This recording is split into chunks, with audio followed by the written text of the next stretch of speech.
You're treating a fracture, and eventually that big question comes up. Doctor, has my bone healed yet? Many people think all it takes is looking at an X-ray.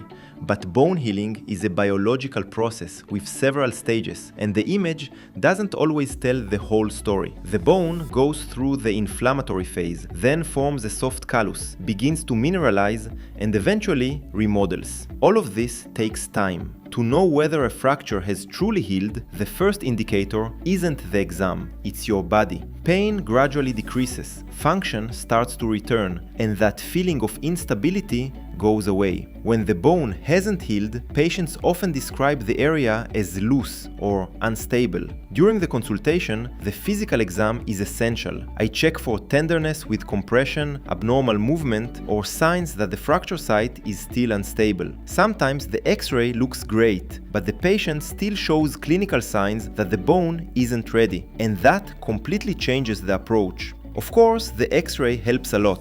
It shows callus formation. In more complex fractures, or when plates and screws are involved, we also use CT scans to confirm bone healing. Another crucial point is time. Wrist fractures usually heal in 4 to 6 weeks, long bones in 8 to 12 weeks or more. If that period passes without clinical or radiological signs of consolidation, we investigate delayed union or non-union. But here's the key warning. Even if the X-ray shows a nice callus, that doesn't mean you're cleared to train or go back to heavy activities. The bone may be united but still fragile, and pushing too early can cause a new fracture or compromise the implant. And remember, it's not just the bone that needs to recover. Strength, mobility, and coordination also have to be rebuilt. That's why the post-fracture phase is just as important as the surgery or the cast. At UPhysio, you'll find protocols specific to each type of fracture, guiding your recovery safely. If you want to confirm your bone has healed well and move on to the next treatment phase, schedule an evaluation with me or my team. The link is in the description along with access to the platform. This was today's episode of Fracture in 5 minutes. In the next one, I'll explain when it's necessary to remove plates or screws after orthopedic surgery. Make sure to like this video, share it with someone who's recovering from a fracture, and subscribe to the channel to keep learning orthopedics with clarity and confidence.